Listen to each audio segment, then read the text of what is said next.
अपदीपो भव में आप सबका हृदय से स्वागत है। नमो बुद्धाय।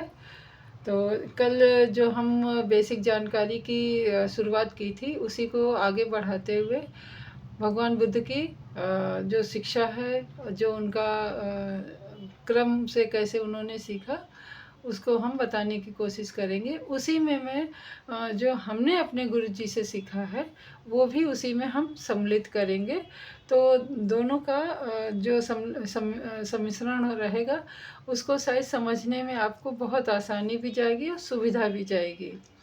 तो गौतम बुद्ध जी को उनका नाम शुरू से गौतम बुद्ध नहीं था, और बुद्ध का ही मतलब होता है कि पूर्णतः अपने आप को जानना, यानी अंदर से जो जागरूक व्यक्ति होता है उसी को बुद्ध बोलते हैं। यानी अपनी बुद्धि का जागरण करना ही बुद्ध की उपाधि मिलती है।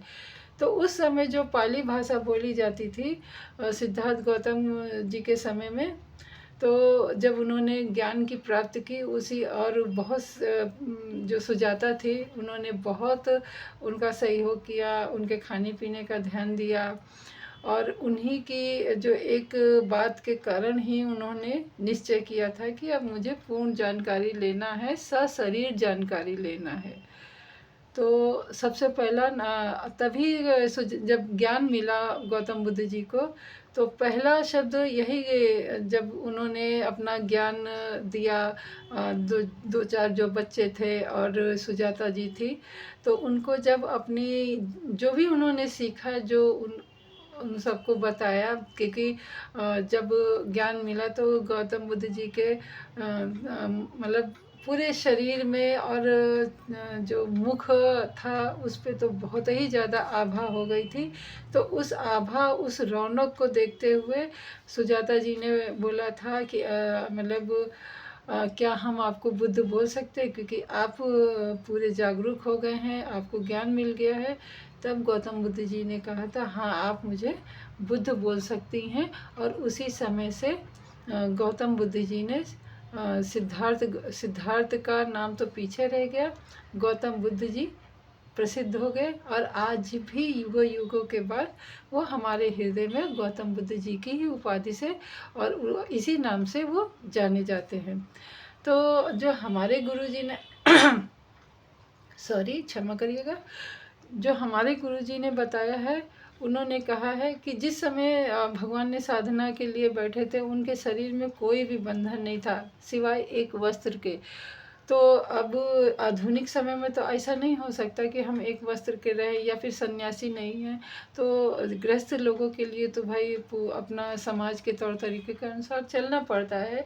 फिर भी कोशिश ये करिएगा कि आपके जो ये हम लोगों में जो प्रथा है, कुछ कलाइयों में बांधने का या फिर गले में कुछ बांधने का, मतलब कहने का मतलब आप जितना बंधन मुक्त ये शरीर को रखेंगे, उतना ही ज़्यादा आपके शरीर में आपके सांस के द्वारा तरंगों का आवागमन, विशुद्धिकरण, बिल्कुल मतलब बिना किसी रुकावट के, मतलब अवरोधक वो तरंगे आपके पूरे शरीर से, ये मस्तक से लेके और पैर के अंगूठे तक वो तरंगे आपके शरीर में आ जा सकती हैं।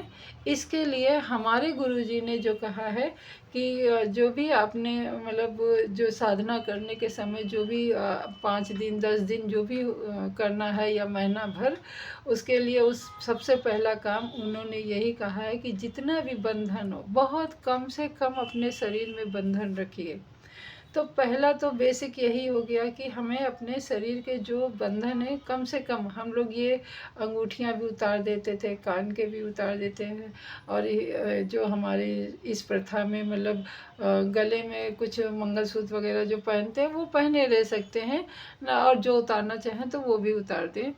तो इस तरीके से जो पहला कार्य करना है, अपने शरीर को कम से कम बंधन मुक्त रख, मतलब ज़्यादा से ज़्यादा बंधन मुक्त रखना है, कम से कम बंधनों में बांधना है। तो सबसे पहली कड़ी तो यही है। इसके लिए आप अपना मस्तिष्क में, अपने विचारों में आप बिल्कुल तय करिए कि आप कितना कम से कम बंधन रख सकते हैं। तभी ये जो हमारी ज्ञान साधना है, जो विपश्यना है, वो हमारी भलीभूत होगी और परिपक्व होगी। तो कल मिलते हैं अगली वीडियो में आगे की बात करने के लिए। नमो बुद्धाय।